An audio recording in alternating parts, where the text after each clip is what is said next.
Hi guys, मैं Rahul Gupta Chanakya classes के study channel में आपका बहुत बहुत स्वागत करता हूं। आज के इस सेशन में हम पढ़ेंगे हिंदी वर्णमाला के महत्वपूर्ण तत्व। ये पूरे वर्णमाला का निचोड़ होगा, पूरे वर्णमाला का सारांश होगा। तो आज का सेशन शुरू करते हैं, जो सभी एग्जाम्स के लिए बहुत ज़्यादा इम्पोर्टेंट है। तो शुरू करते हैं आज का सेशन। तो जैसा कि हम जानते हैं, का, गा, जा, फा, ये ध्वनियाँ हिंदी भाषा की ध्वनियाँ नहीं है। ये ध्वनियाँ किस भाषा की है? ये फारसी भाषा की ध्वनियाँ हैं। और अगर हम लोग बात करें अपने अलग पार्टिसिपेंट की, तो फिर वो हिंदी का अप्रमाणित व्यंजन कह रहा है। हिंदी का अप्रमाणित व्यंजन है खा। तो जैसा कि हम लोग जानते हैं, हिंदी में व्यंजनों की कुल संख्या है 33। और व्यंजनों को क्या कहते हैं? व्यंजनों को कहते हैं हल। ठीक है। और स्वर को क्या कहते हैं? स्वर को अच कहते हैं। अच्छा, स्वर और व्यंजन इन दोनों को मिलाकर जो वर्ण बनेंगे उनको क्या कहेंगे? उनको अल कहते हैं। तो हिंदी का जो अप्रमाणित व्यंजन है वो है खा। तो इसके बाद गाइस, अगर हम लोग बात करें तो हिंदी का सबसे नवीनतम स्वर पूछा जाता है। तो हिंदी का सबसे नवीनतम स्वर, सबसे अंतिम में जिस स्वर को खोजा गया, जिस स्वर को बनाया गया, वो स्वर कौन सा है? वो है अ और औ। अ और औ। तो ये है हिंदी का सबसे नवीनतम या सबसे अंतिम में खोजा गया स्वर। तो अगर हम लोग बात करें तो हिंदी का अपना व्यंजन, हिंदी का अपना व्यंजन, इतने सारे व्यंजन है हिंदी में, 33 व्यंजन है। 33 व्यंजनों में तो हिंदी का खुद का व्यंजन या अपना व्यंजन जो है, ये सिर्फ 2 ही हैं, डा और ढा। इसको उच्छित या द्विगुण व्यंजन भी कहा जाता है। तो ये हिंदी का अपना व्यंजन है। अगर गाइस हम लोग बात करें तो हिंदी का अपना विराम चिन्ह क्या होगा, तो ये बार बार कई बार एग्जाम में आया हुआ है। हिंदी का अपना विराम चिन्ह ये एक सिंगल पाई है, जिसको हम लोग पूर्ण विराम कहते हैं। तो इसको हम लोग पूर्ण विराम भी कहते हैं। पूर्ण विराम, जो कि वाक्य के कंप्लीट होने पर उसके अंत में लगता था। तो ये जो है पूर्ण विराम है हिंदी का अपना विराम चिन्ह। इसके बाद गाइस हम लोग बात करें, चा, छा, जा, झा को स्पर्श संघर्षी व्यंजन कहा जाता है। तो इनको स्पर्श संघर्षी व्यंजन कहा जाता है। बार बार एग्जाम में आया है। अभी हमारा जब ये पूरा सेशन पूरा हो जाएगा तो हम कुछ टेस्ट लगाएंगे। इसी सेशन में हम कुछ टेस्ट लगाएंगे, तो देखते हैं हमारा कितना क्वेश्चन मिलता है। तो अगला हमारा है, जा, झा को कठोर वर्ण कहते हैं। तो आपसे पूछा जाएगा निम्न में से कौन सा वर्ण कठोर वर्ण कहलाता है। तो ये अगर ऑप्शन में मिलते हैं तो यही है कठोर वर्ण। अनुस्वार का उच्चारण नाक से होता है। इसका उच्चारण स्थान नाक है। ठीक। तो अनुस्वार, जिसको हम लोग नॉर्मली अंक बिंदी बोलते हैं, तो इसका उच्चारण होता है नाक से। अनुनासिक, अनुनासिक का उच्चारण कहाँ से होता है? अनुनासिक का उच्चारण नाक और मुख दोनों से होता है। तो अनुनासिक किसे कहते हैं? तो ध्यान दीजिएगा, अनुनासिक होता है जिसको हम लोग जनरली चंद्रबिंदी बोलते हैं। और ये एक होता है विसर्ग। तो विसर्ग ये आह, जिसको हम लोग विसर्ग बोलते हैं। अच्छा, अनुस्वार और विसर्ग ये दोनों अयोग वाह हैं। इनको याद रखिएगा, मोस्ट इंपॉर्टेंट है, बार बार एग्जाम में पूछे जाते हैं। इसके बाद अगर हम लोग बात करें तो जिन स्वरों का उच्चारण केवल मुख से होता है उनको जो है निरानुनासिक कहते हैं। तो जिनका उच्चारण सिर्फ मुख से ही होगा उनको निरानुनासिक कहेंगे। इनमें से कौन कौन से वर्ण आते हैं? जैसे हो गया आ, का, खा, चा, छा। तो ये ऐसे कुछ ऐसे वर्ण हैं जिनका उच्चारण केवल मुख से ही होता है। ठीक। तो अगर हम लोग बात करें तो या, वा को अर्धस्वर भी कहते हैं। जैसे कि इंग्लिश में क्या हो जाएगा, जिनको सेमी वॉवेल कहते हैं, वो कौन कौन से हैं? ऐसे ही इसी का हिंदी क्या हो जाएगा? हो जाएगा इसका वाई। ठीक। और इसका हिंदी क्या हो जाएगा? इंग्लिश में क्या हो जाएगा? ये हो जाएगा डब्लू। तो कहने का मतलब ये सेमी वॉवेल है और इसी का हिंदी रूप जो है अर्धस्वर कहलाएगा। तो ये बिल्कुल, जिनको इंग्लिश अच्छे से याद है, थोड़ा सा सेंस लगाएंगे, पूरा आराम से हो जाएगा। अगर बात करें हम लोग ऊष्म व्यंजन की, तो ऊष्म व्यंजन को हम लोग संघर्षी व्यंजन भी कहते हैं। इनको संघर्षी व्यंजन कहा जाता है। अच्छा, ऊष्म व्यंजन है कौन कौन से हैं? तो ये तीनों सा हैं, सा, सा और सा। तो ये तालव्य सा, मूर्धन्य सा और दंत सा, और एक और है हा। तो ये चारों व्यंजन जो है ऊष्म व्यंजन कहलाते हैं। तो ये ऊष्म व्यंजन कहलाएंगे या तो इनको संघर्षी व्यंजन भी कहा जाएगा। अच्छा, ये ऊष्म व्यंजन क्यों कहलाते हैं? जैसा कि हमने अपने पुराने वीडियो में, पिछले वीडियो में डिस्कस किया है कि ऊष्म व्यंजन का मतलब ही होता है मुख से श्वास का निकलना या ऊष्मा का निकलना। तो अगर हम लोग इन व्यंजनों को बोलते टाइम अपने हाथ को मुख के पास लगाएंगे तो हमारा हाथ जो है कुछ ऊष्मा का अनुभव करेगा, तो इसलिए इसको ऊष्म व्यंजन कहते हैं। अगर हम लोग बात करें अनुस्वार की, तो अनुस्वार क्या होता है? अनुस्वार जैसा कि हम जानते हैं, अनुस्वार मतलब अंक बिंदी। तो अनुस्वार व्यंजन कौन कौन से हैं? आपसे क्वेश्चन पूछेगा अनुस्वार व्यंजन कौन कौन से हैं। तो अनुस्वार व्यंजनों की संख्या 5 है। जैसा कि हमने पिछले वीडियो में बताया था कि ये जो वर्गीय व्यंजन होते हैं, वर्गीय व्यंजन का 5वां वर्ण, तो इनको पंचमाक्षर कहा जाता है। तो सभी वर्गों के पंचमाक्षर अनुस्वार कहलाते हैं। इनको श्याम सुंदर दास, बाबू श्याम सुंदर दास के जो फेमस जिनकी कृति है बात, तो वो बाबू श्याम सुंदर दास ने सुझाव दिया है कि ये अनुस्वार की जगह पे, ये अनुस्वार व्यंजनों की जगह पे अगर हम लोग चाहें तो ये पंचमाक्षर का प्रयोग कर सकते हैं, या पंचमाक्षर की जगह पे अनुस्वार का प्रयोग भी हम लोग कर सकते हैं। इसके बाद अगर गाइस हम लोग बात करें तो हा को काकल्य या महाप्राण या सघोष वर्ण भी कहते हैं। हा को काकल्य वर्ण कहते हैं, महाप्राण कहते हैं, सघोष वर्ण कहते हैं। तो हा का इतना नाम है। अगर हम बात करें रा को, तो रा को लुंठित या प्राकंपित वर्ण कहते हैं। तो याद रखिएगा, आपसे पूछा जाएगा निम्न में से लुंठित वर्ब कौन सा है, तो हमारा रा लुंठित वर्ण है और इसी को प्राकंपित वर्ण भी कहते हैं। अगर बात करें ला की, तो ला कैसा वर्ण है? इसको पार्श्विक व्यंजन कहा जाता है, और यही ला को पार्श्विक व्यंजन भी कहा जाता है। अगर गाइज हम लोग बात करें तो हमें द्वित्व शब्द के बारे में पढ़ना है। द्वित्व शब्द क्या होता है? एग्जाम में पूछा गया है, राजस्व लेखपाल के एग्जाम में पूछा गया है, और आरओ के पेपर में पूछा गया, समीक्षा अधिकारी में पूछा गया है, द्वित्व शब्द क्या होता है। तो द्वित्व शब्द का मतलब होता है कि जब एक ही जैसे वर्ण, इस बात को याद रखना है, एक ही जैसे वर्ण 2 बार आए और उसमें से पहला वर्ण आधा हो और दूसरा वर्ण पूरा हो। जैसे कि हमारा कुछ एग्जाम्पल हमने लिख रखा है, तो जैसे देख रहे होंगे ला एक बार आधा आया है और एक बार पूरा आया है, और ये दिल्ली एक पूरा शब्द हो गया। तो इस शब्द में एक ही प्रकार के वर्ण, एक ही जैसे वर्ण 2 बार आए हैं, जबकि उनमें से एक आधा है और एक पूरा है। यहाँ भी वैसे ही है, आधा ला और पूरा ला है। यहाँ भी उसी तरीके से है, आधा चा और पूरा चा। तो आप देख रहे होंगे कि एक वर्ण आधा हो और दूसरा वर्ण पूरा हो, तो ऐसे शब्द को क्या कहेंगे? द्वित्व शब्द कहेंगे। तो ये पूछा गया है, मोस्ट इम्पॉर्टेंट है। और इसके बाद अगर गाइज हम लोग बात करें तो संयुक्त शब्द क्या होता है, तो इसी से मिलता जुलता है, थोड़ा सा अंतर है संयुक्त शब्द में। जब दो भिन्न भिन्न वर्ण जिसमें से पहला वर्ण आधा और दूसरा वर्ण पूरा हो, तो इसमें ध्यान देने वाली बात है, बाकी जस का तस पूरा एग्जाम्पल वही है। इसमें ध्यान देने वाली बात यह है कि इसमें जो है दोनों वर्ण समान ना होके भिन्न भिन्न होते हैं। जैसा कि हमने लिख रखा है, आप देख रहे होंगे, तो ये जो है तालब्य सा का आधा सा है और या पूरा है। यहाँ भी देख रहे होंगे आधा रा लगा है गा में, तो यहाँ भी आप देख रहे होंगे अनुसार मतलब आधा ना ही होता है। जैसा कि हमने पहले ही बताया है कि अनुसार का प्रयोग जो है पंचमाक्षर की जगह पे कर सकते हैं। तो ये रहा आधा ना। तो यहाँ भी ऐसे है ज्ञान को हम लोग सोच रहे होंगे, आप लोग सोच रहे होंगे ज्ञान ऐसे लिखा जाता है, इन्होंने गलत लिखा। हमने एग्जाम्पल को सेट करके लिखा। आपने ज्ञान का दूध आता है, वहाँ वाला ज्ञान देखिए, ऐसे ही मिलेगा आपको। तो कहने का मतलब ये है कि ये जो है आधा वर्ण है और उसके जस्ट बगल वाला ये पूरा वर्ण है, लेकिन ये क्या है, ये भिन्न भिन्न है, दोनों वर्ण भिन्न भिन्न है। इसी तरीके से हम लोग जान लेते हैं संयुक्त शब्द व्यंजन का, जो कि बार बार एग्जाम में पूछे जाते हैं। ये कम से कम कुछ नहीं तो हर एग्जाम का, ये समझ लीजिए हर एग्जाम में कहीं ना कहीं से आ जाता है। जिसमें ज़्यादा हिंदी के क्वेश्चन आते हैं उसमें एक क्वेश्चन ये वाला फिक्स है, ये आता ही आता है। तो जैसे छा किससे बना है, तो छा बना है का और सा से। ये सा कौन सा है, मूर्धन्य सा। याद रखिएगा इस सा को मूर्धन्य सा कहते हैं। 3 तरह के सा हमने पढ़े होंगे, जैसा कि हमें पता होना चाहिए 3 तरह के सा होते हैं। एक आपको पता है ये वाला सा मिलेगा जिसको हम लोग बड़ा सा कहते हैं, एक षष्ठी सा बोलते हैं हम लोग, और एक बोलते हैं हम लोग छोटा सा। तो इनका हिंदी वर्णमाला के अनुसार या हिंदी में इनका नाम कुछ इस तरह से है।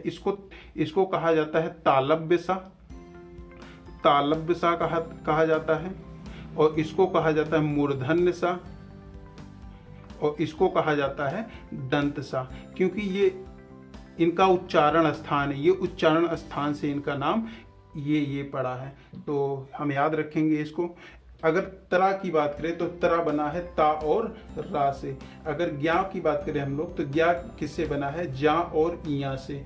याद रखिएगा ये जो है लेखपाल के पेपर में आ चुका है कि उसमें जो है आपका एक एग्जाम्पल ये भी मिलेगा कि ज्ञा किससे बना है, ये बना है किससे, जा और इया से। तो याद रखिएगा ये ऑप्शन बिल्कुल गलत है, ठीक है। तो ये जा और इया से ना मिलकर ये छोटा जा, देखिए छोटा जा, आधा जा जिसको कह लीजिए, तो आधा जा और इया से बना है। तो ये वाला सही हो जाएगा, ये ऑप्शन हमारा गलत हो जाएगा। अगर हम लोग बात करें सरा की, तो सरा किससे बना है, सा और रा से। सा भी आप देख रहे होंगे इधर के जितने वर्ण है ये सारे के सारे वर्ण जो है ये आधे वर्ण के रूप में यूज हुए हैं, प्रयोग हुए हैं। अगर हम लोग बात करें तो सा को तालव्य सा, देखिए हमने यहाँ करा भी है। सा को तालु, इसका उच्चारण स्थान तालु होता है, इसलिए इसको तालव्य सा कहते हैं।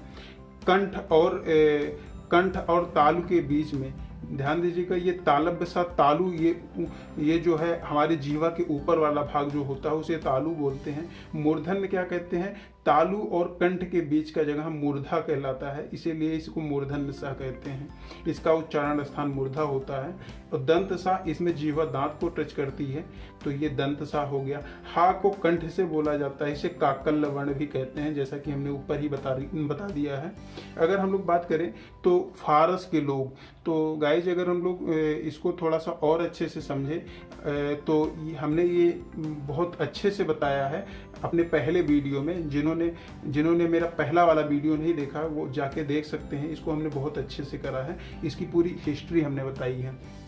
तो फारस की बात करें हम लोग तो फारस वर्तमान में जो ईरान का क्षेत्र है वो फारस का क्षेत्र पहले कहलाता था। वहाँ के निवासी परसिया कहलाते थे या फारसिया कहलाते थे, तो वही है। तो वहाँ जो है सा को हा बोलते थे, सा का उच्चारण वो लोग नहीं कर पाते थे, वो सा को हा बोलते थे। पा को फा बोलते थे, इसीलिए परसिया को फारसिया बोला जाता है। ये जो है धा को दा बोलते थे। तो जैसा कि वहाँ के लोग, जब वहाँ के एक राजा हुए डेरियस, ठीक, तो डेरियस ने भारत पर जब आक्रमण किया था तो यहाँ उनका जो कुछ दिन राज्य चला, तो वहाँ के निवासी जो है यहाँ के लोगों को कह दिए, क्योंकि ये सिंधु नदी के किनारे स्थित लोग थे तो इनको जो है सिंधुस्तान कह दिए। इस जगह को सिंधुस्तान उन्होंने कहा था, सिंधुस्तान। तो याद रखिएगा उनको जो है सा का उच्चारण नहीं करना आता था, वो सा को हा बोलते थे, तो इसको कह देंगे हिंद। और पा को फा बोलते थे तो यहाँ है नहीं कहीं। धा को दा बोलते थे तो धा को दा हम कर देते हैं, तो ये कर देते हैं, इसीलिए इसका सिंधुस्तान का परिवर्तित नाम है हिंदुस्तान। तो इसीलिए भारत का नाम हिंदुस्तान पड़ा। तो गाइज अगर हम लोग बात करें कि अभी तक हमने जितना पढ़ा है, अच्छा इसमें एक चीज़ ये है प्रा, तो ये किससे बना है, पा और रा से बना है प्रा। हमें ये वर्ण कहीं दिखा नहीं मिलता है, लेकिन हम लोग प्राचीन वगैरह ऐसे कुछ लिखेंगे तो ये वर्ण मिलेगा। कहीं वर्णमाला में हमें ये वर्ण नहीं लिखे मिलते हैं। तो ये प्राचीन क्या है, ये पा और रा, इसकी जगह पे हम लोग ये वर्ण यूज कर सकते हैं। ये जो लिखा है इसकी जगह पे हम ये वाला वर्ण यूज कर सकते हैं, पा और रा, ठीक है। तो यही है, तो ये प्राचीन हो जाएगा। ऐसे ही एक है विद्यालय, विद्यालय में हम लोग यूज करते हैं ये वाले दा की, ठीक है। तो ये बना किससे है, ये बना है, इसको हम लोग ऐसे भी लिख सकते हैं, तो वी, ये दा और यालय, ठीक है। तो ये भी सही है, ये भी सही है। अगर हम लोग बात करें तो हमारा पहला क्वेश्चन है, भाषा की सबसे छोटी इकाई कौन सी है। तो गाइस, भाषा की सबसे छोटी इकाई, भाषा के बारे में हमने बताया था, भाषा दो तरह से हो सकता है, या तो ये लिखित फॉर्म में हो या मौखिक फॉर्म में हो। अगर ये लिखित रूप में होगा तो ये हो जाएगा भाषा की सबसे छोटी इकाई वर्ण हो जाएगी। अगर मौखिक रूप में हो तो भाषा की सबसे छोटी इकाई ध्वनि भी होती है। तो यहाँ ध्वनि ऑप्शन में नहीं है, तो ये हमारा डी ऑप्शन सही हो जाएगा। बिल्कुल दिमाग नहीं लगाना है, डी ऑप्शन हमारा सही हो जाएगा। वर्णमाला किसे कहते हैं? तो वर्णमाला वर्णों के व्यवस्थित समूह को कहते हैं वर्णमाला। तो देख रहे होंगे गाइस, जितने भी क्वेश्चन हैं हमारे सारे के सारे सही हो रहे हैं। तो हमने जितना भी पढ़ा है इससे बाहर कोई एग्ज़ाम में क्वेश्चन नहीं जाएगा, तो जितना भी पढ़ा वहीं से आएगा। तो जैसे निम्न में से कंठ ध्वनियाँ कौन सी हैं, अगला क्वेश्चन हमारा है, निम्न में से कंठ ध्वनियाँ कैसी कौन सी हैं। तो हमने ये व्यंजन वाले सेशन में बताया था, जब हम व्यंजन के बारे में बता रहे थे तो वहाँ हमने बताया था कि का वर्ग जो होता है ये कंठ ध्वनियाँ होती हैं, चा वर्ग तालु ध्वनियाँ होती है, टा वर्ग मूर्धन्य ध्वनि होती है, ता वर्ग दंत ध्वनि होती है और पा वर्ग ओष्ठ ध्वनियाँ होती हैं। तो इसमें हमारा पूछ रहा है कंठ ध्वनि के बारे में पूछ रहा है, तो कंठ ध्वनि हो जाएगी का वर्ग का होगा, तो का वर्ग का दूसरा वर्ण खा है, तो ऑप्शन ए हमारा सही हो जाएगा। इसके बाद अगर हम लोग बात करें तो हमारा अगला क्वेश्चन है, निम्न में से अल्प प्राण वर्ण कौन से हैं। तो हमने इसमें एक ट्रिक बताया था आपको कि सभी स्वर, इसमें एक सूत्र बताया था। तो सबसे पहला हमारा मिल जाता है कि जितने भी स्वर होते हैं वो अल्प प्राण होते हैं, ऑप्शन ए हमारा सही हो जाएगा। इसके बाद गाइस हम लोग अगला क्वेश्चन को देखते हैं।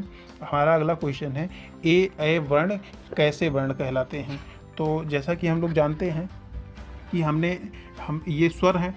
पहली बात तो ये ए जो वर्ण है ये स्वर हैं, तो स्वर का हम उच्चारण स्थान हमने आपको बताया था कि जो आ होता है ये कंठ से बोला जाता है, और ई तालु से, उ ओष्ठ से, री मूर्धन्य से, ए कंठ तालु से, और इसी को कंठ तालव्य भी कह सकते हैं, और ओ कंठोष्ठ से बोले जाते हैं। तो हमारा ए पूछ रहा है, तो हमारा डी ऑप्शन सही हो जाएगा, कंठ तालव्य या कंठ तालु से। तो अगला हमारा क्वेश्चन को देख लेते हैं। हमारा अगला क्वेश्चन है, हिंदी वर्णमाला में अयोगवाह वर्ण कौन से हैं। ये रेलवे टीजीटी में भी आया है, रेलवे में भी आया है, टीजीटी में भी आया है। तो ये बिल्कुल आसान सा क्वेश्चन है, अनुस्वार और विसर्ग। इसके बारे में अभी हमने बताया है कि ये जो है अनुस्वार और विसर्ग भी कहलाते हैं और ये अयोगवाह होते हैं। तो इसके बारे में हमने बहुत अच्छे से बताया है। अगर आप वीडियो जाके पुराना वाला देखेंगे, हमारा पिछला वाला वीडियो देखेंगे, तो आपको बहुत अच्छे से समझ में आएगा। तो अयोगवाह जो योग नहीं होते हैं उन्हें अयोगवाह कहते हैं। अगला क्वेश्चन हमारा है द्वित्व व्यंजन के बारे में। तो द्वित्व व्यंजन के बारे में अभी हमने बहुत अच्छे से समझाया है, आपको समझ में भी आया है। तो किस शब्द में द्वित्व व्यंजन है? बिल्कुल आसान सा है, जब एक वर्ण पूरा हो और दूसरा वर्ण आधा हो और दोनों समान वर्ण होने चाहिए। तो जैसा कि हम लोग देख रहे हैं कि इसमें पहली बात तो यहाँ इस वाले ऑप्शन में ना कोई वर्ण पूरा है और ना आधा वर्ण तो है ही नहीं, तो ये ऑप्शन हमारा वैसे भी गलत हो जाएगा। इलाहाबाद, यहाँ भी वही है, आधा वर्ण नहीं है। दो ऑप्शन दिख रहे होंगे, हम नीचे वाला देख लेते हैं। नीचे में दोनों वर्ण, जो आधा वर्ण है वो पूरा वर्ण है, इसी पे हमें फोकस करना है। आधा वर्ण समान नहीं है, पूरा वर्ण आधा वर्ण दोनों समान नहीं है, तो ये वाला ऑप्शन हमारा गलत हो जाएगा। अब देख रहे होंगे दिल्ली, आधा ला और पूरा ला, तो यही हमारा है द्वित्व व्यंजन। तो बिल्कुल आसान है, सी ऑप्शन हमारा सही हो जाएगा। अगर हम बात करें सा और हा की, तो ये तीनों सा और हा, इनको कौन सा व्यंजन कहा जाता है? तो इनको अभी हमने पढ़ा है कि इनको संघर्षी व्यंजन कहा जाता है। तो संघर्षी बताया है, लेकिन यहाँ स्पर्श और संघर्षी दोनों दिया गया है। अच्छा, इनको ऊष्म व्यंजन भी कहा जाता है। तो यहाँ ऑप्शन को अगर हम लोग प्रायोरिटी दें तो हमारा डी ऑप्शन सही होगा, क्योंकि स्पर्श संघर्षी व्यंजन कहा जाता है इन्हें, और ऊष्म व्यंजन कहा जाता है। अगर ये ऑप्शन नहीं होता तो हमारा बी ऑप्शन सही हो जाता। अगला क्वेश्चन हम देखेंगे, जा वर्ण किस वर्णों से बना है? तो जा वर्ण किन वर्णों से बना है? बिल्कुल आसान सा है। तो जा वर्ण बना है जा और इया से, ये हमने आपको बताया है। लेकिन आप देख रहे होंगे कि यहाँ दो ऑप्शन है, जा और या वाला, ए और बी ऑप्शन। तो कौन सा ऑप्शन हमारा सही होगा?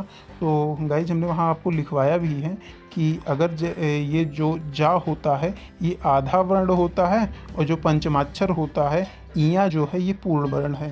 तो इसका हमें बी ऑप्शन में दिख रहा है, तो हमारा बी ऑप्शन सही हो जाएगा। इसी तरीके से और भी संयुक्त वर्ण जान लेते हैं। त्रा कैसे बनता है? ता और रा से। ता आधा वर्ण होगा, रा पूरा वर्ण होगा। अगर हम बात करें सरा की, तो सा और रा से बनता है। सा कौन सा वाला? ये वाला सा, जिसको हम लोग तालव्य सा कहते हैं। अगर हम लोग आगे बात करें तो एक और बच रहा है छा। ये सबसे ज़्यादा एग्जाम में पूछा जाता है। छा किससे बनता है? का और सा से। का आधा वर्ण है, और सा जिसको हम लोग कहते हैं मूर्धन्य सा या मूर्धा सा, तो यही इसी से बनता है छा बनता है। तो इसको हमने पिछले वीडियो में बहुत अच्छे से डिस्कस करा है, आप देख सकते हैं। इसके बाद अगर हम लोग गाइज बात करें प्रयत्न के आधार पर ला किस प्रकार की ध्वनि है, तो प्रयत्न के आधार पर ला किस प्रकार की ध्वनि है, इसके बारे में अभी हमने बहुत अच्छे से बताया है। ये पार्श्विक व्यंजन कहलाते हैं। ला पार्श्विक व्यंजन कहलाते हैं। तो हमारा कौन सा ऑप्शन सही हो जाएगा? ऑप्शन ए सही हो जाएगा। तो इसके बाद अगला क्वेश्चन हमारा है अनुनासिक व्यंजन कौन से होते हैं? तो वर्ग के पंचमाक्षर जो होते हैं, इसके बारे में भी इसी वीडियो में हमने डिस्कस किया है। वर्ग के जो पंचमाक्षर होते हैं वो होते हैं, पांचवें अक्षर, वो होते हैं अनुनासिक व्यंजन। तो ए ऑप्शन हमारा सही हो जाएगा। अनुनासिक का संबंध किससे होता है?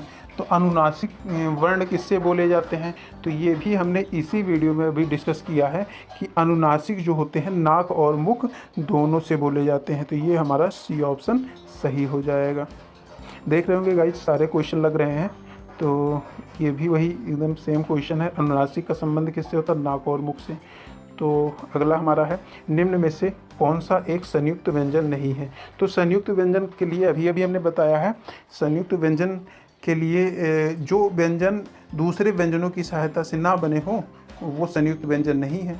तो छा आपको पता है का और सा से मिलकर बना है। ये वाला किससे बना है?